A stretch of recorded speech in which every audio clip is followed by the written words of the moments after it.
लेकिन उसके ऊपर कोई कार्रवाई आज तक नहीं हो सकी।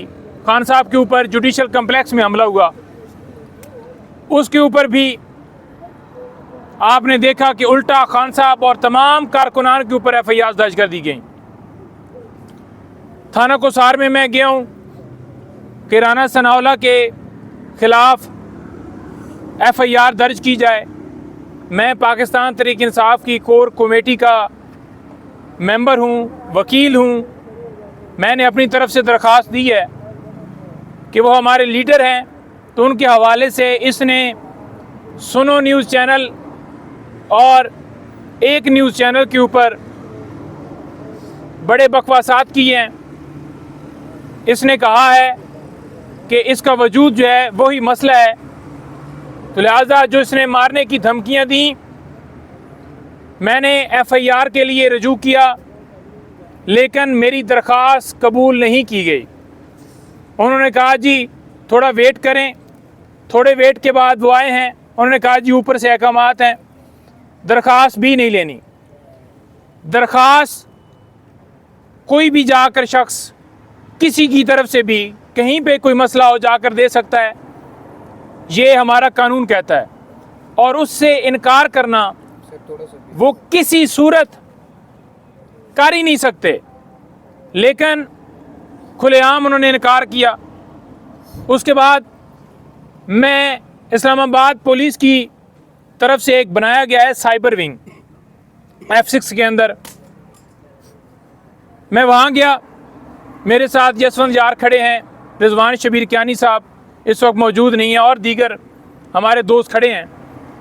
हम गए और जाकर साइबर क्राइम विंग के अंदर यही दोबारा गुजारिश की कि जनाब उन्होंने नहीं ली, आप ले लें, लेकिन उन्होंने इनकार कर दिया कि जनाब हम नहीं ले सकते।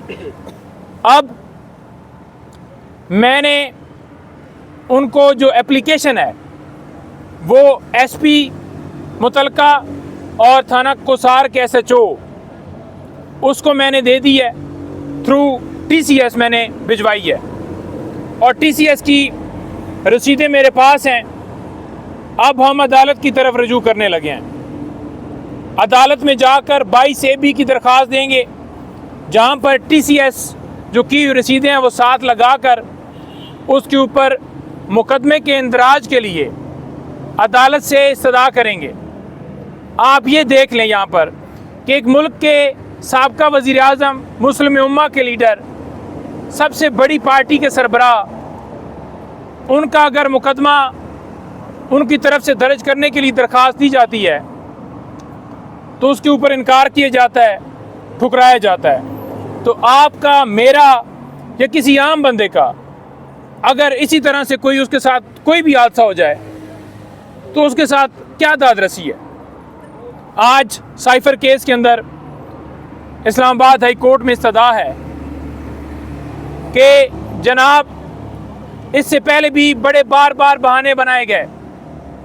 कभी प्रोसिक्यूटर का पेट खराब है, कभी अदालत छुट्टी पर है, कभी बेंच लग रहा है, बेंच टूट रहा है, कि इमरान खान साहब को इंसाफ दिया जाए। जितनी जल्दी तेज़ी से खान साहब को सज़ाएं सुनाई गई हैं, 4 अदालतें जेल में जाकर लगी हैं। जब सस्पेंशन का मामला हो इस्लामाबाद हाई कोर्ट में या किसी कोर्ट में, तो फिर क्यों लटकाया जाता है। इसी तरह मैं ये कहूँगा कि सिविलियन का मिलिट्री ट्रायल किसी कानून के अंदर नहीं आता। आम लोगों के ऊपर मिलिट्री ट्रायल किया जा रहा है। मिलिट्री की कस्टडी के अंदर जो हमारे लोग हैं, उनकी फैमिलीज़ के ज़रिए हमें ये इत्तला मिली है कि उनके ऊपर शदीद तशद्दुद किया जा रहा है, जो किसी कानून, किसी कायदे के अंदर नहीं आता। कि आप किसी के ऊपर अगर मुकदमा आपने बनाना है तो वो भी कानून के अंदर रह के, लेकिन किसी के ऊपर तशद्दुद करना, उनको तोड़ना, उनके खिलाफ बयानात लेने के लिए कि वो बयानात दे खान साहब के खिलाफ, या PTI से लातलकी या खान साहब के खिलाफ या PTI के खिलाफ स्टेटमेंट दें या कोई प्रेस कॉन्फ्रेंस करें, तो इसके ऊपर चीफ जस्टिस ऑफ पाकिस्तान बैठे हैं। बेंच तश्कील है 6 रुकनी बेंच, और मैं ये कहूँगा कि इस मामले के ऊपर भी फ़ौरन नोटिस लेते हुए तमाम लोगों के मेडिकल चेकअप करवाया जाए और अगर उनके मेडिकल के अंदर कोई इस तरह की चीज़ आती है तो फिर कार्रवाई की जाए। इसके साथ साथ इमरान खान साहब से मुलाकात के ऊपर अभी तक पाबंदियां चल रही हैं। आपने देखा कि इमरान खान साहब के वकला को जाने में भी जो हर्डल्स आई, लास्ट हियरिंग के ऊपर मैं पेश हुआ, मैंने कहा जी हम आ गए, टोटल हम कोई 10-12 लोग थे। उन्होंने कहा जी 6 का फिक्र है, या आप आएंगे या ये बंदा आएगा। तो हमारे सीनियर थे शादाब जाफरी, उनको कहा, मैंने कहा चले जाएं, उन्होंने मुझे भी रोक लिया।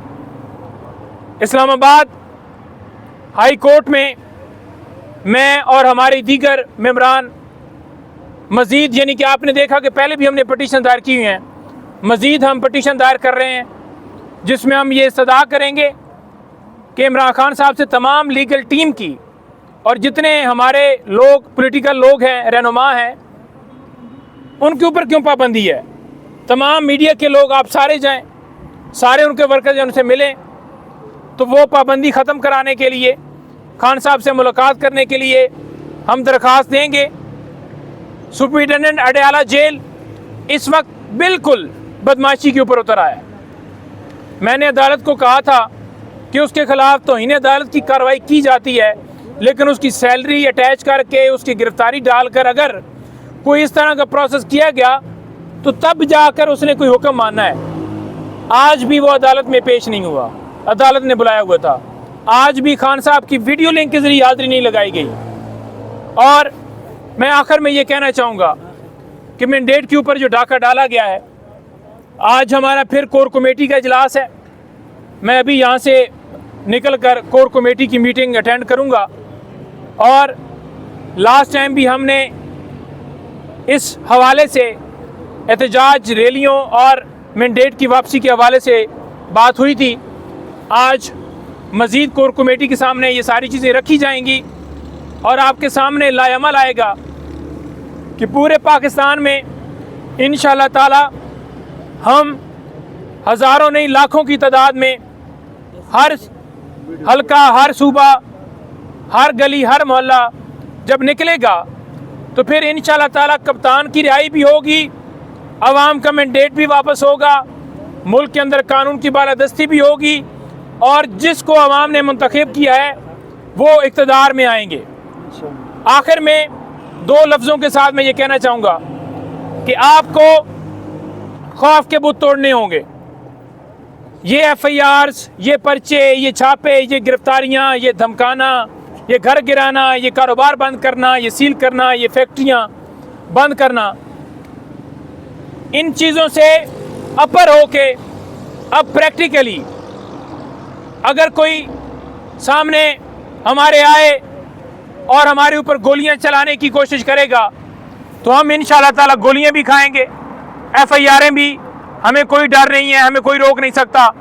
और इंशाअल्लाह ताला कप्तान की कॉल के ऊपर लब्बैक कहते हुए इन घुसपैठियों को अवाम की ताकत से बाहर निकालेंगे। पाकिस्तान जिंदाबाद।